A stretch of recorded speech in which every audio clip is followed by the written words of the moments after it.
zaman kemunduran. Zaman kemunduran lagi. Ya, zaman kemunduran lagi dan zaman kemunduran terus. Kenapa? Zaman mundur.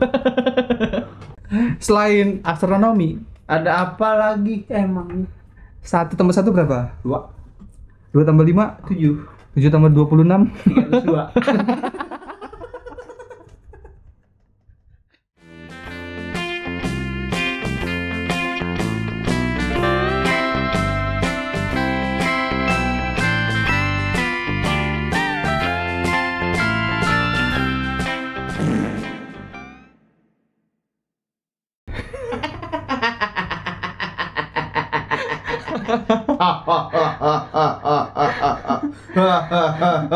Kata orang jahat. Asik. Kita bercanda dalam wawasan dalam bercanda. Bercandi. Kangen banget udah lama nggak ngetek. Gua sebagai orang berpendidikan, Asik gimana tuh? ilmu pengetahuan, lu tuh ilmu pengetahuan kan? Tahu. Ilmu gaya. pengetahuan. Ilmu pengetahuan itu kan banyak jenisnya nih. Ada Iya. kesehatan, Ah, ada matematika, ada lagi ada geologi. geografi. Geografi juga, geologi ada. Geologi ada. Ada kan? Iya, ada. Geotomologi ada. Apaan tuh? Geotomologi. Georgia ada. Itu George. Ilmu pengetahuan ini mungkin sedikit orang yang tahu ya. Mungkin lu juga nggak tahu kata gue. Ilmu pengetahuan ini sebenarnya berasal dari daerah Indonesia. Apa? Asal mulanya itu sebenarnya dari Indonesia. Dari Indonesia. Dari kerajaan mana? Di kerajaan, mungkin dulu kerajaan ya, tapi dia terspesifik tuh di kota dia namanya. Apaan? Nama kotanya itu Ciamis. Itu asal Bau dong. itu kalau misalkan mau amis ikan. Ini kan nama daerahnya doang, Ciamis, bukan. Itu kalau mau tahu ilmu pengetahuan itu berasal dari Kagak. Gue mau counter nih. Agak sedikit. Pulsa. Bukan. Tapi maksudnya emang lu tahu sebenarnya pengetahuan itu dari mana? Bukan tahu, tapi yang gua tahu, yang Oh, gua yang baca. oke. Gitu. Ini nggak mutlak ini dari mana sebenarnya. Terus Bukan kebenaran atau kesalahan. Gimana sih? bukan kebenaran atau ketidakmaksudmarakatan. Nggak. Bukan kebenaran atau tidak bukan bukan sesuatu yang benar dengan mutlak gitu. No. Yang gue tahu. Yang lu tahu. Yang gue tahu dan yang gue pelajari ilmu pengetahuan itu dia tuh bener ada di Ciamis. Itu gue bercanda doang. Yang gue tahu itu tuh dia ada di Babilonia. Babilonia. Iya, Babilonia. Yang ada di Depok tuh. Bukan, itu mah babi ngepet. Oke. Oh beda ya? Beda. Oh, beda. Beda begitu. Kirain sama. Di Babilonia itu ada ayah ojek juga nggak? Nggak ada ya? Ayah ojek kan Depok. Nah, peradaban Babilonia itu adalah sebuah peradaban kuno, Noy. Oh peradaban, oke. Iya, yang terletak di bagian Mesopotamia Selatan. Yang kalau sekarang itu Irak sama Suriah. Oh Irak sama Suriah. Iya. Dia itu pada saat itu tuh memainkan peran penting lah dalam membentuk perjalanan panjang untuk umat manusia lah. Nah, sejarah Babilonia itu tuh ditandai dengan zaman yang sepertinya itu bisa dikatakan naik turun, naik turun, naik turun. Tangga, kayak naik tangga. Oh gitu. Langsung. Itu nama kalau joget itu namanya joget ente. Apaan tuh? Joget naik tangga. Joget naik tangga. Nggak ada ya. Sebenarnya peradabannya itu tuh naik turun. Gitu. Lalu? Jadi ketika peradaban itu naik turun, ada ketika peradaban pas itu naik, itu tuh ada ilmu pengetahuan yang ada di kerajaan Lonia. Jangan di gue tahu lu pengen lu plesetin kan. Oh iya. Ngeri. Iya. Jadi Babilonia. Kan Depok kan bahaya. Iya, ngerinya. Semua isu-isu. Bagaimana kalau kita bahas Depok aja? Nggak usah ya. Nggak usah. Bingung bos Depok. Iya. Semua Itu sebenarnya kejahatan bukan kejahatan. Bukan. Semua hal-hal aneh ada di sana. Iya. Iya kan. Babi ngepet di sana. Babi di sana. Nanti Dajjal turun di sana. Terus pocong kaki 3. Pocong kaki 3. Nah, periode awal si zaman Babilonia ini lu pengen lu ceritakan nih. sebenarnya gue menceritakan dulu kali ya apa namanya tentang naik turunnya peradaban Babilonia. Naik turun, Peradaban Babilonia. naik turun sama maju mundur sama nggak? Naik maju, iya maju mundur lah. Iya maju mundur. Yang mana nih? Maju peradabannya maju nih. Terus ada lagi di naik zaman gini, oh, mundur. turun gini, Oh, maju gini, mundur gini. oh gitu. Gitu kan? Iya. Kalau misalkan, Tapi lu lebih suka mana? gue lebih suka di bawah diem ya. Oh, berarti naik turun. Diem aja. Oh. Yang naik turun kan bukan gua. Oke. Gimana? Berarti di zaman Babylon itu ada zaman maju mundur, ada zaman kemunduran, ada zaman kemajuannya. Iya. Yang pengen lu ceritakan nih, pertama itu zaman kemunduran dulu apa zaman kemajuan dulu? Sebenarnya gue jelasin secara kompleks saja secara Oke. sejarah. Periode awal itu sekitar tahun 2000 sampai 1894 sebelum Masehi. 2000 sampai 18. Ya kan kalau sebelum Masehi itu kan mundur. Oh, Iya. Oke. Nah, Gitu. akar Babilonia itu dia itu dapat ditelusuri kembali dari bangsa-bangsa Suria gitu. Nah, penghuni awalnya itu ya tadi gue bilang adalah Mesopotamia, salah satu wilayah lah. Mesopotamia itu wilayah, bukan kerajaan. Nah, kalau kerajaan itu tuh Babilonia gitu. Bisa nggak usah di space gitu ngomongnya? Babilonia gitu. Babilonia. Babilonia. Iya. Nggak usah di spasi. Oke. Gitu. Negara kota awalnya itu muncul sebagai pusat administrasi yang kecil doang, Noe. Oh, di zaman dulu tuh Babilonia itu cuma kota kecil Kota lah, kecil kasarnya. segini. Kecil banget. Nah, kota ini tuh menjadi terkenal di bawah pemerintahan raja namanya Raja Amori tahun Amori. Iya, 1894. Tadi periode terakhir tuh. Dia bisa buat masak juga ya? Hah? Apa tuh? Amori saus Tiram. Nah, terus ketika zaman itu tuh zaman awal banget lah. Oke. Zaman awal banget. Nah, terus setelah zaman itu, zaman sekitar 792 sampai 1592, 95. Ya, ayo ulang. Ulang. 1792 sampai 1595. 1600. 1595 gitu. Iya dah, nggak usah 1000-1000 dah. 1792 1792 sampai 1595 sebelum Masehi. sebelum Masehi. Tebir, kalau 1000-1000 udah beliben. Nah, itu adalah penguasa, namanya tuh penguasa Hammurabi. Nah, ketika di zaman Hammurabi itu penguasa kekaisaran Babilonia yang telah lama paling terkenal lah, istilahnya seperti itu. Nah, Hammurabi itu tuh naik tahta ketika bangsa-bangsa Amori itu sudah selesai lah masanya. Nah, Oke. Itu yang menyebabkan selesai itu apa? Apa peradabannya udah selesai? peradabannya udah selesai. Nah, Hammurabi itu tuh paling terkenal itu adalah kode hukumnya. Kode hukum. Lu tau gak kode hukum apa? Kayak misalkan kamu hari Sabtu ada acara gak? Enggak dong. Kode. Itu mah janjian. Kode biar tembak. Nah gitu ya? Enggak. Konsep pacaran gimana sih? Emang lu gak pernah pacaran? Anjir. Jangan disisain sih.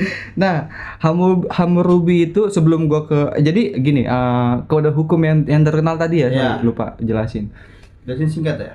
Nah, kode hukum itu adalah kode hukum yang tertulis di batu dengan 282 pasal. Dia itu udah mengatur tentang tata wilayah, terus tentang sistem hukum yang paling awal dan paling berpengaruh lah dalam sejarah gitu. Nah, terus ketika zaman Hammurabi nih masuk fase ke kemunduran. Itu zaman kemajuan di Hammurabi terus kemunduran nih. Kemunduran lagi dia. Gini dia langsung. Set. Tahun maju dong udah. Tahun 1595 Gitu aja. sampai 1157. Lancar kan? Sebelum Masehi ya. Ya. Gitu. Nah, setelah runtuhnya kekaisaran zaman Babilonia lama nih. Ya. Nah, terus ada namanya tuh yang tadi itu namanya bangsa bangsa Kasite. Penyebabnya juga sama tuh. Iya. Peradaban yang sudah usai. Udah usai karena invasi dari Amenhotep III yang ada di Mesir gitu, udah mundur gitu. Itu kan Amenhotep enggak maju dong. Amenhotep itu kan menguasai sampai Mesopotamia itu tadi kan. sampai Mesopotamia. Mesopotamia. Bangsa Kassite itu tuh dia tuh menguasai sampai 4 abad nah. Sampai 4 abad, 400 tahun. Mm-mm. 400 tahun. Oh, berarti lebih lama daripada Belanda ya. Iya. Itu kan jenis apa ya? Kerajaan lah. Jadi misalkan lu jadi keturunan Kassite gitu. Nanti kemarin itu juga keturunan Hammurabi gitu. Sampai 4 abad itu. Iya, terus juga Oke. itu disebabkan oleh apa? Disebabkan oleh invasi yang begitu besar dari bangsa Assyria. Assyria itu daerah mana dia? Assyria itu atasnya Mesopotamia. Dia juga sempat menguasai bangsa wilayah Mesopotamia dan menguasai Babilonia itu. Nah terus setelah invasi dari bangsa Assyria, kemudian Babilonia itu menghadapi tantangan yang begitu besar lah. Upstairs. Ya salah satunya itu invasi yang begitu besar wilayah. Dia udah diinvasi lagi dia. iya diinvasi Sama mana? lagi sama bangsa Assyria lagi. Gitu. Oh, nggak bosen-bosen deh. Iya, karena bangsa Assyria itu terkenal sebagai bangsa yang barbarisme. Barbarisme itu bangsa yang Nggak kenal takut. iya yang Dihantam. yang pokoknya dia itu cara penaklukannya adalah Perang. membunuh, perang gitu. Dia nggak bisa diplomasi. Nggak bisa.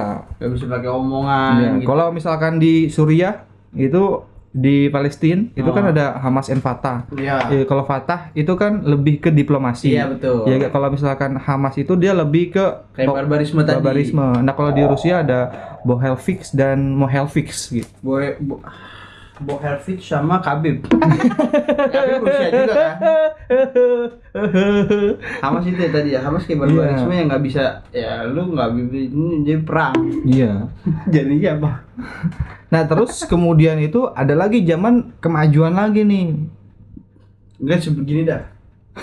Ya namanya kan maju mundur. Kenapa? Kenapa harus maju mundur? Karena memang bangsa-bangsa Babilonia dia itu memang secara daratan ya kan dia itu memang berpotensi untuk meningkatkan ekonomi di satu wilayah. Misalkan bangsa Assyria nyerang, terus Amenhotep III Mesir Amenhotep III Mesir nyerang karena perbatasan wilayahnya itu perbatasan yang bisa memungkinkan untuk menstabilitaskan ekonomi yang ada di wilayah penyerang itu. Berarti Gitu. itu mungkin ya asal mulanya itu kali ya. Hidup itu seperti roda itu kan berputar, kadang di atas kadang di bawah. Iya. Mungkin gitu kali ya. Itu bisa jadi pelajaran. Iya gak? Iya, bisa jadi pelajaran. Dari bangsa apa tuh? Bangsa Babilonia. Di iya. Kan ada zaman mundur, Iya. maju mungkin itu kali ya hidup. Iya. Nah terus ada maju lagi nih, dia maju lagi. Nggak mau udah dibalikin Iya, kan? dibalikin lagi dia. Kalau dia udah menyusun strategi lah gitu. Nah di zaman kemajuan itu di kekaisaran Neo namanya Neo Babilonia, yaitu bedanya apa Babilonia sama Neo Babilonia? Neo Babilonia itu lebih apa ya, dia pembaharuan lah. Nah ini sebenarnya yang pengen gue bahas kan lebih gue pengen menceritakan arahnya itu ke ini bangsa Babilonia ini mendapatkan ilmu pengetahuannya seperti apa, dari mana sumbernya. Ini apa? Cakep. Elah, emang pantun. Itu. Gue kayak pantun ya? Iya. Cakep. Terima kan lu? Gue tahu. Gue tahu lu gak terima.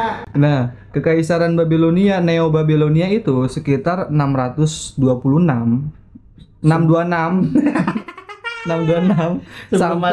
sebelum Masehi sampai 539. Oke. Sebelum Masehi. 626 sampai 539 sebelum Masehi. Neo Babilonia itu. Iya. Nah, kekaisaran Neo Babilonia itu dibawahi oleh dinasti Kasdim namanya. Kasdim. Iya. Bangsa Kasdim itu bangsa yang ada di Babilonia lah istilahnya. Banyak banget Babilonia di bangsanya ya? Iya, padahal dia wilayah kecil doang tapi bangsanya banyak. Oh, dia kayak Nah, kan kayak suku gitu kali ya? Iya. Timur Tengah itu kan terkenal dengan satu agama tapi dengan kebudayaan yang begitu banyak kan. Oh, kayak misalkan nyinggung kayak agama, misalkan kayak di Iran tuh apa namanya? Sunni Syiah. Iya, gitu-gitu mungkin karena budayanya ya. Iya, agamanya tapi tetap Islam. Iya. Oh, oke. Gitu. Dan dia konfliknya begitu mulu, sampai sekarang aja kan konfliknya begitu berat kan, Iya. apalagi Jamdul. Zaman dulu.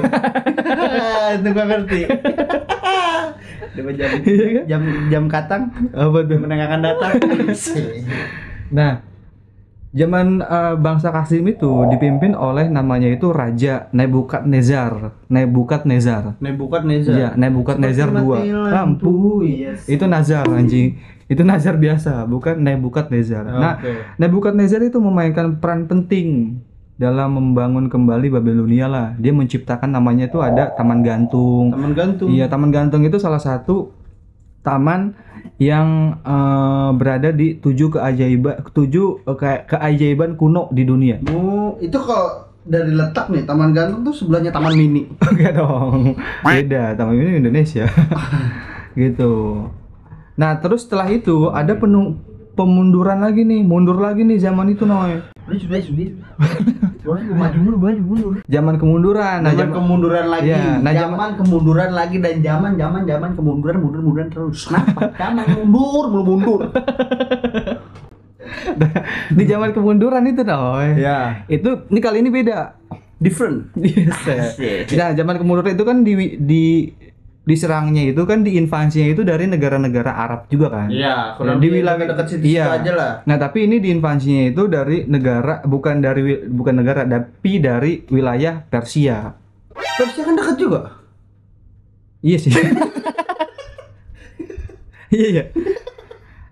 Iya dari Persia. Itu juga. Tapi kan Persia itu kan kekuasaannya luas. Iya. Ya tapi kan kekuasaannya juga nyampe bawah situ kan. Iya, tapi dia maksudnya kekuasaannya luas. Ini kita loh. Tapi kan Persia kan bawah situ juga kan. Ya, tapi kan kekuasaannya luas. Enggak, maksudnya adalah 40 menit kita gini-gini terus ya. Enggak, Persia itu dia tuh bisa menjadi wilayah yang begitu besar. Maksud gua kenapa dia bisa pengen menguasai Mesopotamia? Pasti ya. ada alasannya kan. Iya. Entah dari sumber daya, entah dari sumber pengetahuan. Enggak ada Nah, ketika zaman Persia itu, gue dimin aja. Zaman Persia itu dipimpin oleh Raja Darius. Iya, tahu gitu. gua. Raja Darius. Persia. Pas Persia kan? Iya. Tahu gua. Itu sekitar tahun yang tadi tuh 1539. Nah, itu bangsa Babilonia itu udah tuh mundur tuh, stagnan sampai sekarang sebenarnya. Nah, kemudian ketika itu ya digantilah. Itu maksud gua diganti lagi sampai zaman-zaman berikutnya. Tapi zaman kesitunya tuh nggak ada lagi kemajuan-kemajuan yang signifikan. Bisa dinilai oleh para intelektual gitu. Tadi nyenggol sedikit soal Hammurabi. Tadi kan Hammurabi dia soal kemajuan, dia yang membawa kemajuan di zaman Babilonia itu kan. Latar belakang si Hammurabi itu tuh siapa sih sebenarnya sampai dia bisa membawa zaman kemajuan bagi bangsa Babilonia ini? Jadi Hammurabi itu adalah raja ke-6. Raja ke-6 dari zaman Babilonia ini. Dari zaman Babilonia. Oke. Dari dinasti Babilonia pertama lah. Nah, pemerintah Babilonia itu dia memerintah Babilonia itu sekitar tahun 1792 gitu. Oh, 1792 sampai ya 1750-an lah. Gitu. Nah, ia adalah cucu nih, sebenarnya dia adalah keturunan dari pemimpin yang ada, raja-raja yang ada di Babilonia juga. Oh, sebenarnya dia tuh pangeran juga raja tuh. Iya, bukan orang-orang sembarangan terus jadi naik tahta. Iya, enggak. Nggak mungkin kayaknya dari zaman sekarang. Zaman juga. dulu enggak. Kalau zaman sekarang bisa. Iya. Iya. Tapi kalau zaman sekarang kan bisa juga anaknya bisa jadi presiden. Dia kan enggak asah-asah aja, kan anak muda. Iya kan? Gue mendukung sekali kalau anak muda bisa maju yang berkompeten. Nah, dia itu cucu dari raja pertama zaman Babilonia, yaitu namanya Apilsin namanya. Apilsin.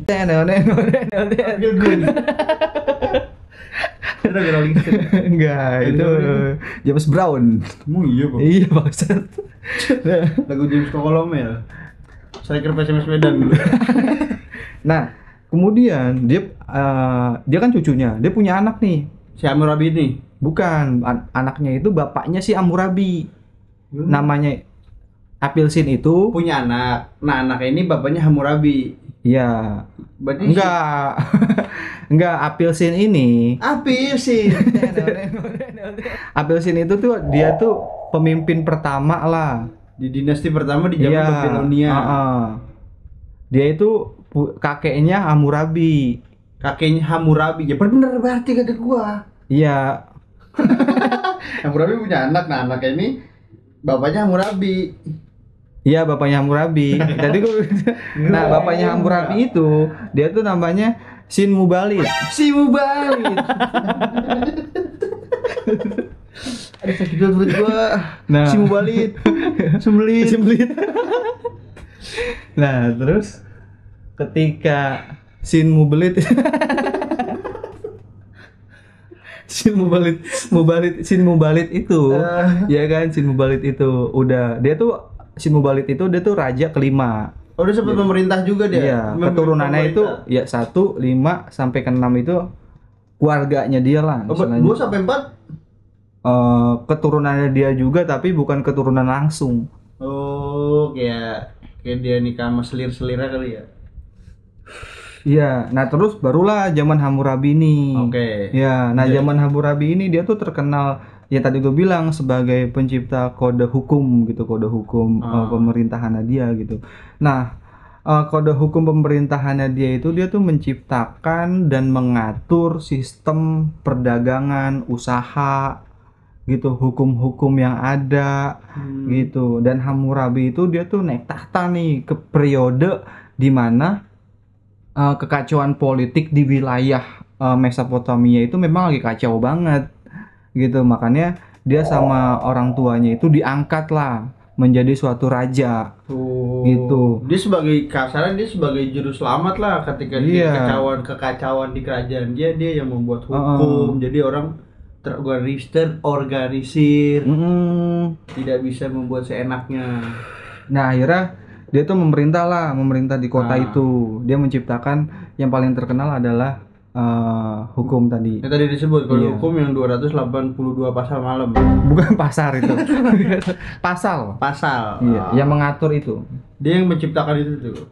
Oh, berarti di zaman Babilonia si Hammurabi ini pertama tadi sebagai juru selamat. Terus dia yang sebenarnya gitu dong. Benar. Dia minum. Dia sponsor. Dia menciptakan hukum-hukum ini tadi. Iya, berarti kurang lebih dia sebagai penyelamat suatu bangsa. Juru selamat lah misalnya. Nah, pasti kan ketika orang membuat sesuatu pasti kan ada tujuannya. Ada prinsip yang mendasar kenapa dia membuat sesuatu itu kan. Nah, Hammurabi ini apa tujuan dia membuat kode hukum?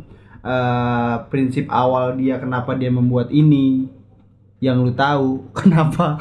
Gitu dong. Sebenarnya kalau yang gue tahu tentang Depok kode hukum Hammurabi itu dia tuh mengatur tentang yang tadi gue bilang kan, banyak banget lah prinsip-prinsip, salah satunya properti tanah gitu, kemudian masalah keluarga, masalah perdagangan, masalah pidana gitu. Nah, mungkin lebih ke tujuan prinsipnya dia kali ya. Ya sih, kode Hammurabi itu dia tuh menegakkan, sebenarnya kode Hammurabi itu dia tuh menegakkan keadilan dan memastikan ketertiban wilayahnya agar wilayahnya itu dikuasai oleh pemerintah yang adil bagi dia gitu. Terus dia menunjukkan komitmen juga sebagai raja terhadap masyarakatnya untuk keadilan itu sendiri. Dan prolog kode si Hammurabi itu menerima hukum-hukum itu tuh dari salah satu dewa, namanya dia itu dewa Samas, yaitu adalah dewa keadilan.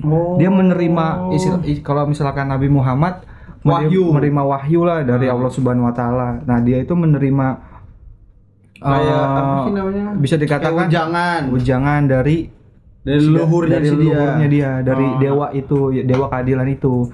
Nah, dengan kode ini dimasukkanlah penegakan keadilan di negeri itu. Kemudian hukum-hukum kode Hammurabi dia mengikuti format yang begitu canggih. Jadi misalkan ada syarat-syaratnya juga gitu. Seperti jika seseorang itu melakukan tindakan X misalkan, Ya. dia konsekuensinya udah dikasih tahu, lu konsekuensinya adalah Y. Oh, Gitu. Dia akan, lu harus menerima konsekuensi itu. Gitu. Oh, jadi kayak peribahasa yang ada di Indonesia mungkin ya, apa yang lu tanam itu apa yang lu tuai gitu ya. Iya, enggak dong. Kalau jadi kalau tanam itu dia berbuat sendiri ya. iya. Jadi kalau misalkan lu melakukan sesuatu, misalkan lu nyolong, ada konsekuensinya, di penjara, digebugin, dibakar, digoreng, di barbecue. gitu. Oh, jadi mohon maaf sebentar. Atas ketidaknyamanannya. Sekian. Belum ya. Jadi si Hammurabi ini tidak semata-mata mungkin atas dasar ada di ide dia, tapi mungkin di ide dia yang meyakinkan ide dia membuat kode hukum ini yaitu si dewa keadilan itu. Ya, diilhami lah istilahnya gitu. Jadi tidak semata-mata. Terus ketika dia sudah dapat bisikan-bisikan, mungkin disaring lagi sama dikonsolidasikan lagi lagi sama orang tuanya, apakah ini baik atau sama enggak, juru bicaranya, sama penasehatnya, sama pembantunya, enggak sama dong, pembantu enggak. petaninya. Enggak. Ya dia mutlak, itu peraturan yang dibuat di kerajaannya dia. Nah, kerajaannya dia juga punya prinsip gitu, namanya itu prinsip lex taliosis. Iya. Dia tuh istilahnya gini, mata diganti dengan mata. Oke, hukum rimba dong. Iya. Darah dibalas dengan darah. Nyawa dibalas dengan nyawa. Iya. Jadi juga di sana juga misalkan ada seorang perempuan gitu, dia berzina, dia harus dihukum mati gitu. Terus ada nih yang paling parah ini, gue nggak mau sih nih kalau gue jadi arsitek nih, karena gue mahasiswa lulusan arsitek nih ya, dan gue sebagai orang yang kerja di bidang arsitek juga gitu. Nah, ada hukum yang begini. Lo kalau misalkan lu ngebangun, dia ngebangun, arsitek itu ngebangun suatu bangunan, ya kan, di kerajaan Babilonia, di wilayah kerajaan Babilonia, ya kan. Nah, ketika bangunan itu rubuh, dia harus bertanggung jawab. Dengan cara dibunuh. Beneran? Masa gue jadi kalau gempa? Gue nggak tahu, mungkin fenomena gempa itu udah alam mungkin di luar kendali manusia ya.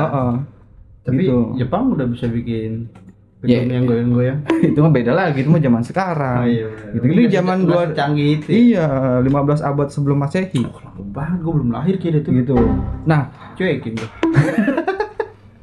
Nah, menurut gua gini, kalau misalkan bicara soal keadilan ya, keadilan itu kan bukan berarti gua mengikuti standar dan menyamaratakan. Iya gak sih? Menyamaratakan. Lu makan satu porsi cukup, gue belum tentu. Kebalik. Iya gak? Lu makan satu porsi cukup, gue gak bakal. Iya kan, anjing tinggal dibalik itu doang, sama aja bang. Nggak bisa, Bon. Ini soal makanan, nggak mau main. Dan keadilan itu tuh bukan sesuatu. Gitu lagi bahas serius nih. Dan keadilan itu tuh bukan sesuatu yang ditambah, dikurang gitu. Nah, maksud gua keadilan itu tuh yang mutlak itu aja. Iya, keadilan itu bukan sesuatu yang sama rata menurut gua. Menurut gua, keadilan itu adalah sesuatu yang harusnya ada yang ditambah, harusnya ada yang dikurang. Contoh kasusnya gimana menurut? Ya, misalkan gini, contoh kasusnya TikTok. Iya, sekitarin kita aja lah kasusnya. Iya gak, kasus TikTok nih. Menurut lu aja tapi ini kan. Iya, misalkan kasus TikTok nih, ya kan. Nah, pedagang Tanah Abang itu kan jangan tamah. Pelan-pelan aja kawan. Pedagang Tanah Abang itu kan, ya kan, dia kan, aduh. Pelan-pelan aja, pedagang Tanah Abang ya, pedagang Tanah Abang. Iya, pedagang Tanah Abang itu, dia itu kan teriak-teriak, TikTok harus ditutup. Saya nggak laku. Ya gak. Sebenarnya di sisi lain kan harus meregulasi. Iya. Iya gak sih? Bukannya ditutup secara mutlak. Ya gak. Berarti itu kan mematikan penghasilan juga yang ada di TikTok itu sendiri. Iya, di media online gitu ya kan. Harusnya takarannya mungkin dikurangin. Iya gak? Nah, yang di sini harus ditambah untuk belajar maju ke media online. Iya gak sih? Harus adaptasi ya. Iya. Jadi keadilan itu tuh bukan memihak ke suatu gitu. menurut gua. Jadi menurut lu keadilan itu tidak ada pihak yang akan dirugikan, harusnya kan? Harusnya gitu. Tapi nyatanya zaman Babilonia. Nah, zaman Babilonia itu kan ya kalau gua hidup di zaman Babilonia ketika gua menjadi seorang arsitek, ya mau lu. Enggak gua. Mampus lu. Iya enggak? Soalnya lu punya kayak lu kucing bisa bunuh 9 kali nyawa. Apaan sih? Nyamai 9 kali maksudnya. Iya itu. Jangan cepet-cepet ngomong asal aja. Kembali. Gitu. Nah, terus gue nggak akan mau sih ketika gue jadi arsitek di zaman Babilonia. Masa gue bangun terus gue ngebantu orang ya gak menciptakan rumah, ya gak? Terus bangunan ada rubuh gue dibunuh. Iya, bisa ya aja orang. Tidak diadilkan dengan ini kenapa dulu penyebabnya. Tapi Hammurabi tidak dicari sumbernya kenapa. Tapi di kode hukum Hammurabi itu sudah tertulis. Itu tuh dia tuh pakai bahasa Akkadia. Akkadia itu bahasa salah satu wilayah yang menguasai bangsa Babilonia gitu.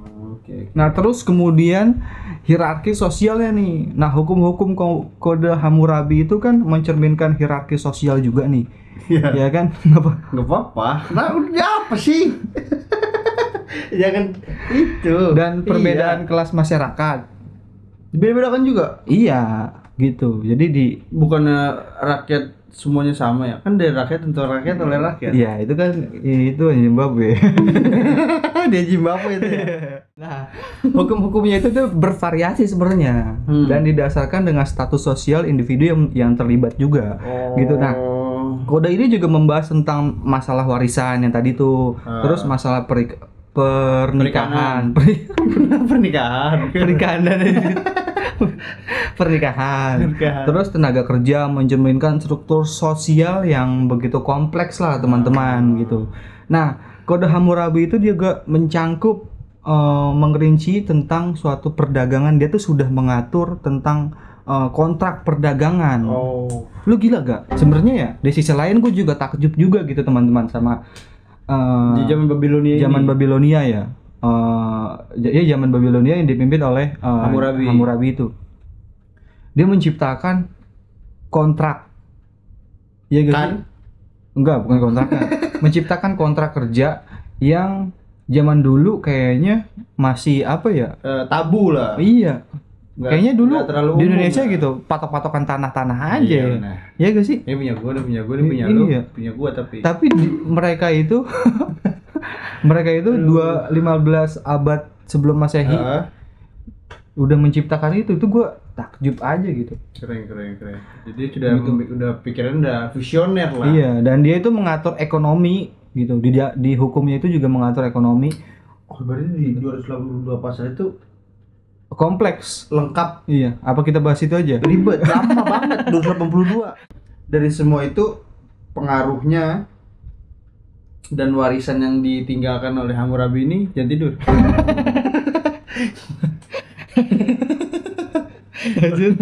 Warisan dan pengaruh Hammurabi ini di dalam kode hukum itu enggak kan lu enggak wakar kok. Oh iya. Apa? Gimana? Oh, warisan hukum. Iya. Sebenarnya kode hukum sebenarnya tadi sih udah dijelasin ya.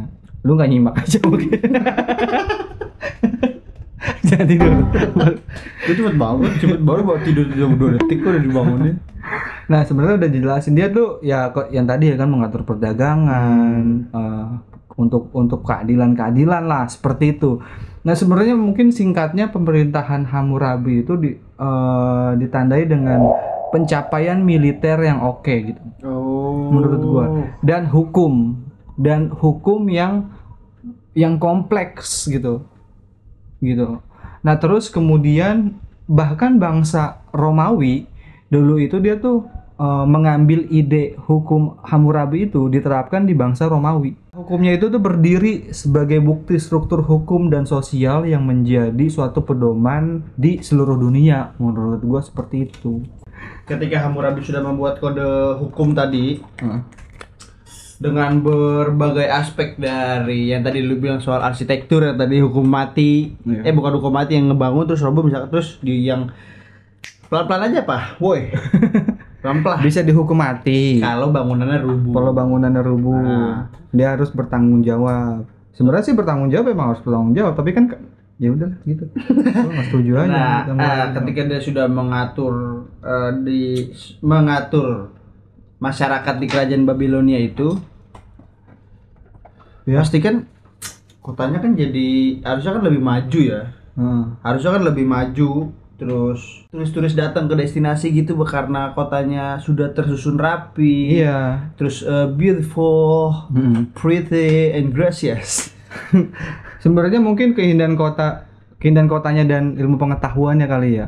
Tapi kan tak salah tadi kan lebih ke aspek ke ilmu pengetahuannya gitu. Betul. Tapi kan ilmu pengetahuan tanpa keindahan kota, tambah kota yang oke, yang tidak bagus. ada tariknya ya. Iya. Sebenarnya ketika zaman yang tadi gue jelasin di belakang tuh, ada zaman kemajuan, terus zaman kemunduran, terus zaman kemajuan lagi, zaman kemunduran lagi, zaman kemajuan. Iya, udah stop.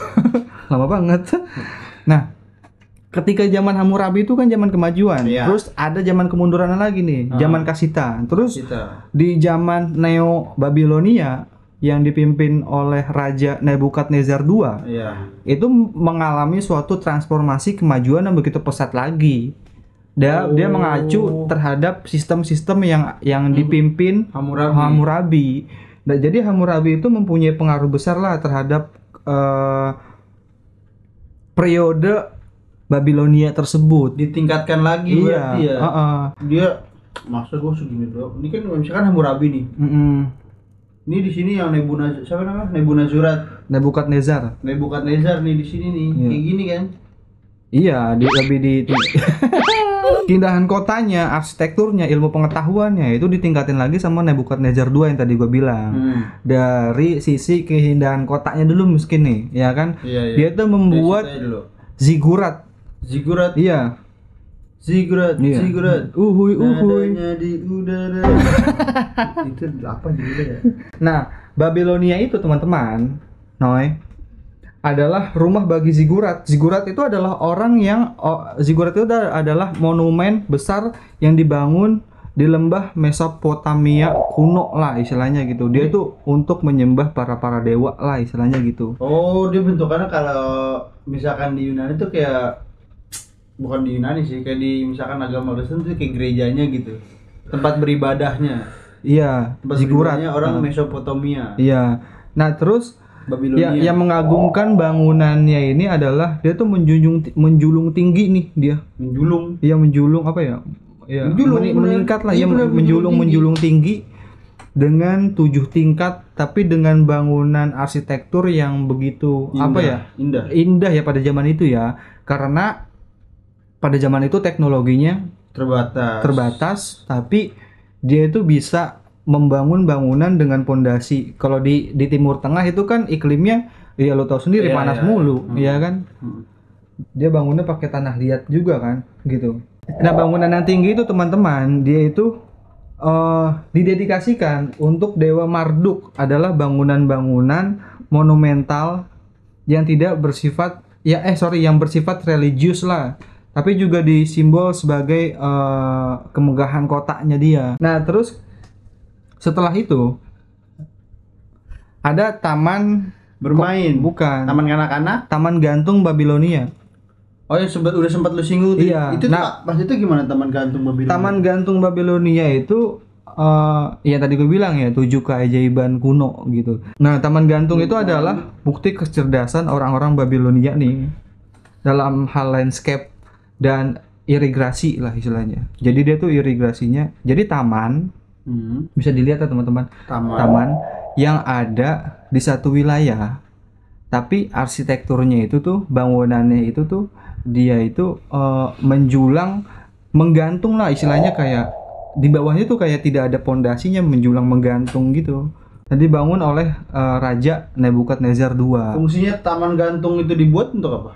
Dia itu dia juga sebagai simbol untuk untuk dewa juga, simbol untuk kereligiusan juga. Selain tadi taman gantung, dia buat apa lagi? Gue tanya kalau sama lu emang kalau emang lu mau kasih tahu gua. Gue bikin gua. Kalau pengen ngasih tahu gua, sekarang gua tanya gitu aja kacan. Dia tuh tembok dan gerbang kota yang begitu megah. Maksudnya? Jadi karena bangsa Babilonia itu dulu diinvasi begitu sering besar, diinvasi. ya kan, dia jadinya membangun tembok yang begitu tinggi, yang begitu megah untuk menjaga wilayahnya dia. Oh, biasanya kalau di film tuh ada armada yang bakal buat pemanah ya. Iya, itu di perbatasan laut lah. Laut bisa, darat Iya, bisa. darat. Iya, maksudnya di perbatasan laut itu adanya di darat bangsat. Tembok kota ini tuh sangat besar banget ya. Tinggi tadi yang Iya, dibilang. gerbang namanya tuh di sono disebutnya adalah Gebang Itsar. Gebang Itsar itu adalah gerbang. Itsar. Iya, gerbang yang Gerbang. Iya, gerbang yang Gerbang. Gerbang layangan. gerbang yang begitu besar lah, yang begitu megah, terus juga estetikanya dapet gitu. Berarti nggak semata-mata dia cuman bangun tembok sama gerbang buat pertahanan aja, tapi artnya juga diciptain ya. Ayo tahu. Iya. Artnya sendiri. Karena juga dia tuh dihiasi dengan ubin berlapis biru cerah yang menggambarkan makhluk mitos gitu. Makhluk mitos yang ada di daerah itu. Iya, Bukan Terus, Sphinx ya. Bukan. Sphinx mah itu nih Amenhotep III. Dia merupakan salah satu pintu masuk yang paling mencolok ke kota lah, Noy. Gitu. Misalkan nih ada tulis. Gimana nih gua nih? Wih, indah banget. Oh, Mesopotamia nih. Terus juga yang pastinya adalah istana dan kuil. Gitu. Nah, Babilonia juga memiliki istana dan kuil lah pastinya yang Buat begitu penyembahan dewa gitu tadi kan. indah gitu. Jadi dia tuh lebih apa ya? Indah. Semua berakhir. Lanjut. Nah, dia tuh begitu indah lah kuil-kuilnya, begitu peradabannya menurut gua oke lah untuk kita pelajari nih teman-teman gitu. Jadi kuilnya itu juga untuk disembahkan para dewa yang ada di sana dan memberikan aspek begitu lengkap dan arsitektur yang begitu yang sering gue bilang ya kan, estetikanya dapat dan secara strukturnya juga kuat sebenarnya gitu. Nah, mungkin secara struktur nanti kita akan bahas sebagai mahasiswa sipil.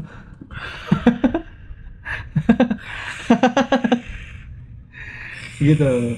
Nah, itu tuh zaman peradaban ketika bangunannya oke, arsitekturnya oke. Itu ada di zaman Nebukadnezar 2. Nebukadnezar. Nebukadnezar apa Nizar? Nazar. Nezar. Berarti kan Nebukadnezar ini better than. Udah ngomongnya baik aja gitu, lebih baik gitu, udah nggak usah, nggak apa-apa di Inggrisin tapi full gitu, nggak usah setengah-setengah. Ya kan juga anaknya anak Tangerang. Bukan anak Jaksel. Berarti Nebukadnezar ini berarti lebih baik dari pemerintahan Nebukadnezar ini lebih baik daripada pemerintahan Hammurabi. Iya, dan terinspirasi ya dari pemerintahan Hammurabi. Karena terinspirasi, karena dia udah punya di belakang-belakangnya sudah menunjukkan sesuatu, terus dia diolah lagi, terus dikembangkan, terus akhirnya jadi lebih maju, akan seperti itu. Nah, gimana harga lemari di dunia ini sekarang? Apa sih? Kontribusi tadi kan yang dibilang tadi sebagai judul kan, soal ilmu pengetahuan dari awal. Kontribusi si Hammurabi kita udah tahu soal tentang hukum-hukum. Ada ilmu pengetahuan dari situ. Nah, Nebukadnezar itu apa? Apa yang bisa bikin dia lebih baik daripada? Nah, lu tahu zodiak lu apa? Pisces ya kan. Pisces itu gimana sih? Yang gue tahu nih ya, tapi gue nggak terlalu percaya sih, nggak terlalu ngikutin. Mungkin kayaknya orangnya mudian. Oh, gitu. Kayaknya ya. Iya. Tapi ngomong nggak bisa aja nggak semua Pisces kayak gitu ya. Kayaknya orangnya mudian, terus kepikiran, overthinking, terus yang satu lagi nih dendaman. mungkin aja kan. Nah, nggak tahu.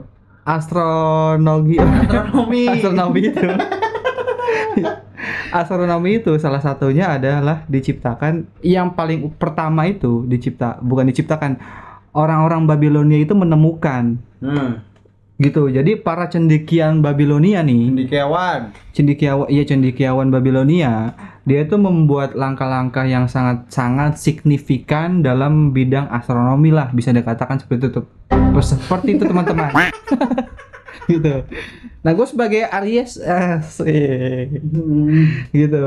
Nah mereka tuh dapat dengan cermat Noy mencatat peristiwa-peristiwa langit gitu. Nah kalau misalkan Ada buku emang dia. dengerin dulu. Bisa motong terus. Nah peristiwa-peristiwa langit, orang zaman Hammurabi aja dia bisa mencatat di Batu. Apalagi zaman Nebukadnezar yang udah lebih maju kan. Oh, iya. Bisa di daun. Iya, bisa aja di tembok-tembok. Oh, ini tembok indah tadi Iya. di graffiti. Nah, dia tuh mencatat peristiwa-peristiwa langit nih, langit itu berputar seperti apa gitu ya kan, dengan huruf-huruf. Kejadian alam ya. Iya, dia tuh menciptakan beberapa buku harian astronomi. Nah, tuh nanti ada nih buku harian astronomi yang paling dikenal di Babilonia itu ada cetakan 1, 2, 3, 4 sampai 6 gitu kalau nggak salah ya. Gitu. Nah, bangsa Babilonia itu dia itu secara akurat itu memprediksi gerhana bulan dan matahari dan mencetak pergerakan planet-planet gitu. Astronomi itu kan planet-planet ya. Ya kan dia mencetak tuh karena dia bukan meramal, dia melihat dan melihat, memperhatikan. Gitu. Nah, basicnya ilmu pengetahuan adalah dia kan memperhatikan observasi kan secara langsung kan gitu. Nah, dia menciptakan itu dengan siklus bulan dan matahari yang berputar terus. Nah, astronomi itu pertama kali ditemukan itu di Babilonia. Kayak lu mengetahui nih, misalkan lu Pisces, gua Aries, Pendi, Leo, bagus, Taurus ya ga? Taurus katanya setia. Katanya bagus. Nggak tahu sih. Iya, Taurus. Tapi yang gue lihat teman-teman gue sih setia. Gini. Dan pacar gue yang sekarang setia sih. Nggak tahu ya kalau di belakang gitu. Nah, setianya bener setia apa emang dia dihanatin terus dia baru bisa bilang setia nih? Iya, gue nggak tahu ya. Nah, kemudian selain astronomi, ada apa lagi emang? 1 tambah 1 berapa? 2. 2 tambah 5? 7. 7 tambah 26? 302. Nah, itu kan matematika. Betul. Nah, matematika yang pertama kali ditemukan adalah yang pertama kali ditemukan. Adalah di Babilonia juga. Dia jadi astronomi, matematika. Itu dia tuh bangsa Babilonia dengan kepemimpinan Raja Nebukadnezar, dia menemukan itu juga rakyatnya. Itu juga dengan cara pengamatan gitu. Dia yang pertama tuh. Iya. KRN banget deh, KRN banget. Nah, terus kemudian juga kontribusinya dia terhadap pengobatan, kedokteran. Tabib. Iya, sebenarnya apa sih? Tabib. Ilmunya itu apa ya namanya ya? Farmakologi. Emang iya ya? Iya, farmakologi bener. Nah, dia itu manifestasikan. Dengerin, manifestasikan apa ya? Dicurahkan gitu dalam pengetahuan mereka yang sangat luas tentang pengobatan herbal gitu dari tanaman-tanaman obat gitu. Iya. Nah, jadi kayak misalkan pengobatan zaman dulu, terus ilmu-ilmu kedokteran itu juga ada di zaman Babilonia. Istilahnya kayak tabib gitu kan? Iya. Tabib. Bukan Nurmagedok. Tabib, tapi dia tuh secara ilmiah ya. Iya. Gitu. Dan sekarang tuh bukan penelitian ya. Orang-orang dasar ilmu pengetahuan kedokteran itu bisa jadi ada di zaman Babilonia karena dia pertama kali dia tuh menciptakan itu. Iya. Nah, terus juga dia tuh menciptakan geografi itu artinya apa ya? Dia tuh menemukan pemetaan pertama ya kepulauan. Itu pemetaan dia emang udah kayak berbentuk kayak atlas zaman sekarang beda. Kayak globe gitu. Yang di petaan tuh tapi bukan peta yang dimasuk dalam seluruh benua ya, tapi maksudnya yang cangkupannya apa? Cangkupannya adalah di Mesopotamia dan wilayah-wilayah sekitarnya aja. Misalkan kalau ke atasnya Persia, terus ke bawahnya ada Mesir. Mesir itu kan Mesir di kiri. Iya Mesir ya. Iya sorry Mesir di kiri. Nyebrang laut dulu baru di Mesir. Nah maksudnya mungkin di sekitar itu aja gitu. Dia itu menemukan itu karena wilayahnya itu dia tuh untuk mengambil suatu perdagangan yang ada di Mesopotamia juga. Karena kalau dia nggak bisa memetakan, dia akan sesat kan. Betul. Gitu. Jadi dia tuh mau nggak mau dia menciptakan itu dengan tuntutan. Kayak peribahasa gitu kan, tersesatlah orang di jalan yang suka nggak suka bertanya kalau tidak ada payung. Gimana dah? Peribahasanya apa dah? Gini. Malu bertanya sesat di jalan. Nggak beribet banget sih. Nah, peta awal ini dia tuh mencerminkan pemahaman orang-orang Babilonia tentang lingkungan mereka yang memfasilitasi nih teman-teman, memfasilitasi perdagangan dan penjajahan ke wilayah-wilayah yang lain. Oh, berarti dia ibaratnya bukan ibaratnya sih, dia sumber itu dia bikin peta itu dari apa yang sudah dilalui. Ya. Kayak misalkan kayak perdagangan, terus dia diinvasi, terus dia mau invasi. Terus itu dia bikin peta biar misalkan ada kabar burung si Persia mau nyerang nih, berarti dari atas nih kita jagain yang wilayah atasnya lebih dikuatin. Sebenarnya gini, fungsinya teman-teman ya, fungsinya kita belajar sejarah adalah kita mengetahui secara geografis, kita mengetahui secara ilmu pengetahuannya. Ketika nanti bangsa lain menginvasi bangsa kita, ya gak? Kita sudah mengerti nih batas laut mana yang harus kita pertahanin, gitu. Nah, mereka itu akan menyerang dari laut ataupun selat mana, ya gak? Teluk mana, tanjung mana, Danau Jauh. Fuck, 2 juta rupiah.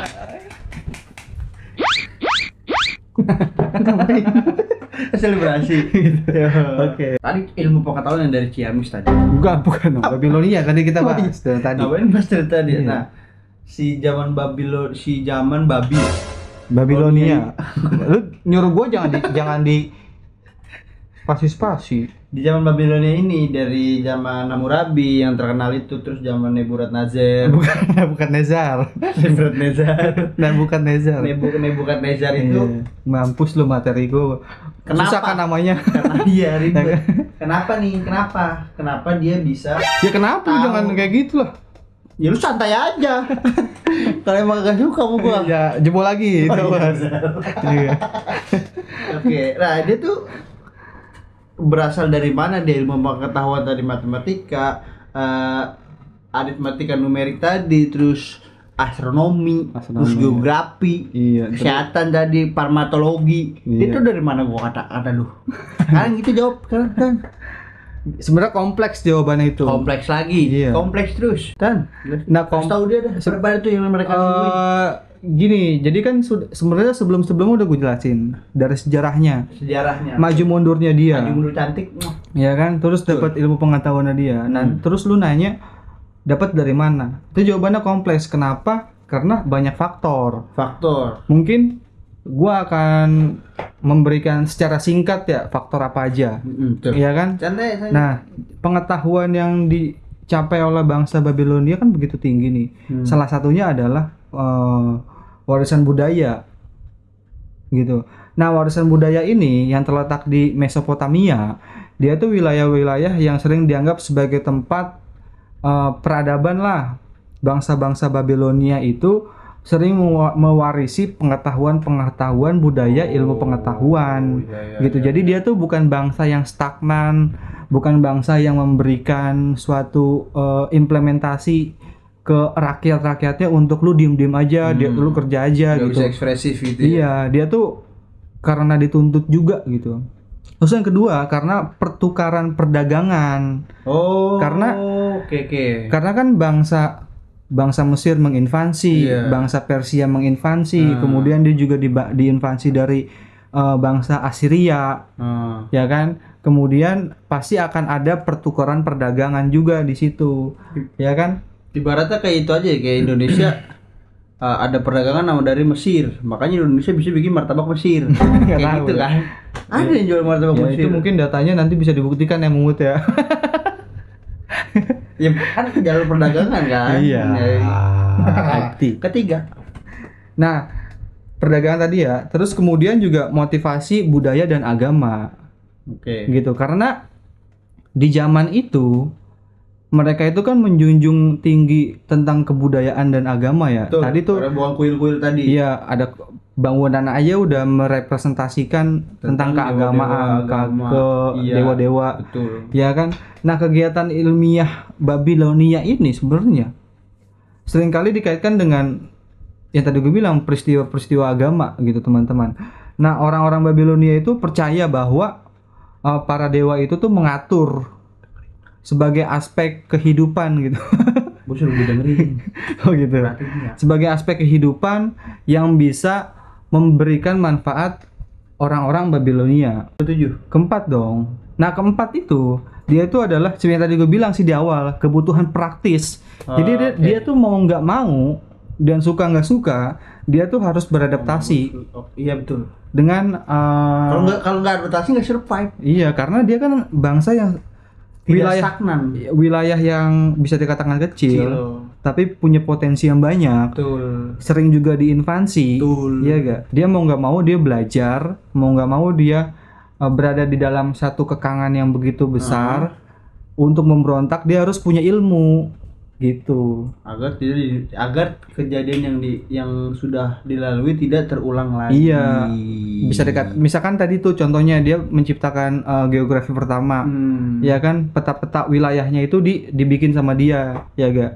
Agar ketika dia diinvasi, dia tuh bisa dia tuh tahu arah kemana yang dia akan jelajahi. Udah gitu. Tidak buta lah. Iya. Nggak buta map. Nah, terus yang kelima, dia itu mempunyai kebiasaan menulis. Yang tadi gue bilang, ketika zaman Hammurabi, dia udah menulis 282 pasal di batu. Gue ingat betul. Nah, dia punya kebiasaan yang menulis gitu. Dan mereka turun menurun dia suka menulis itu ya. Dia tuh menggunakan, kalau ya teman-teman pasti tahu, menggunakan batu, menggunakan tembok-tembok untuk menulis, untuk mencatat gitu. Bisa dari daun juga kan? Nggak tahu ya, dari daun bisa kayak orang woro-woro. Itu dibuatnya dari apa? Iya, bisa juga. Ya, kan kertas dari daun. Dari pohon. Dari pohon. Bukan dari serpihan kayu ya? Iya. Kayak gitu-gitu. Iya, bisa lah. Gitu. Nah, terus dia juga mungkin menulis di lempengan tanah liat juga. Oke, ya, tembikar gitu. Iya, karena kan dia kan wilayahnya itu kan gersang, panas ya. Panas.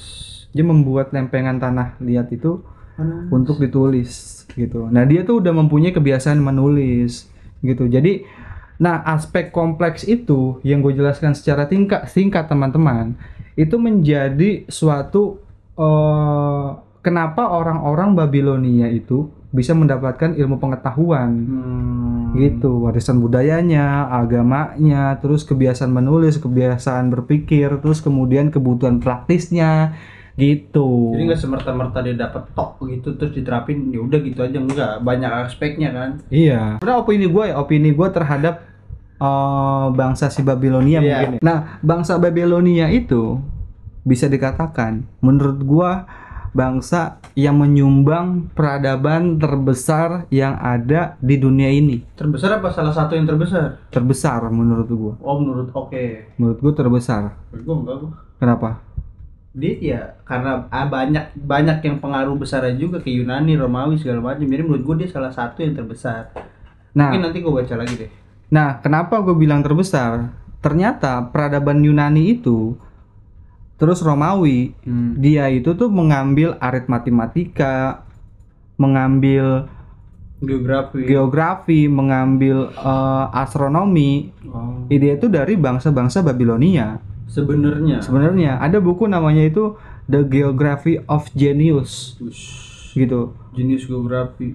Gue lupa yang nulis apa. Jadi buku itu tuh menceritakan tentang zaman kemasan, zaman orang-orang jenius itu berkumpul, dan orang-orang Athena. Kalau misalkan kita ngomong Yunani pasti kan Athena nih yang menjadi peradaban yang paling oke gitu, demokrasi, agora di sana diciptakan. Dan orang-orang Yunani itu yang tadi gue bilang mengambil ilmu-ilmu pengetahuan itu dari orang-orang Babilonia. Oh, karena invasi itu kali ya? Iya. gitu. Terus diterapkan di Yunani. Di Diterapkan di Yunaninya. Oh. Iya. Dan Makanya orang itu kenapa lu bilang dia yang terbesar. salah satu yang terbesar. Terbesar bukan, iya yang terbesar menurut gue malah. Iya, the biggest kan, The biggest of peradaban. Peradaban bahasa Inggris apa? Tahu. Gitu. Jadi menurut gua bangsa Yunani bangsa Babilonia itu menyumbang begitu banyak. Nah, kita bisa mengenal 1 2 3 itu kan dari Babilonia. Peta. Peta. Dari zodiak. Terus perputaran bulan, matahari, bumi, planet-planet juga. Iya, itu dari bangsa Babilonia.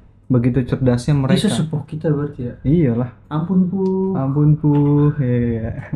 Dan orang-orang Mesir juga mengekspansi karena Iya. orang-orang Mesir kan ketika zaman Amenhotep III, dia kan mengekspansi wilayahnya sampai Mesopotamia itu. Sampai Yang Mesopotamia. dia nemu dia ngambil pohon itu kan buat bikin kapal. Iya. Iya Dia mengambil kayu cedar. Kayu cedar. Sadar. Terus itu lagi anjing. Bangsat. Dua. Namanya callback. Itu kalau orang Arab ngomong callback. Gitu sih kalau opini gua. Jadi bangsa Babilonia bangsa yang oke, bangsa yang keren. Tapi di sisi lain ya banyak juga sejarah-sejarah yang memang harus ditelusuri gitu. Iya. Karena kan gue di sini ngebahas aspek general sejarah, bukan penelitian secara langsung yang memberikan batas-batasan tersendiri. Berarti bangsa Babilonia itu MNTP banget ya. Mantap. MNTP. Mantap. Udah pujian. Oke. Teman-teman. Sekian teman-teman. Subscribe.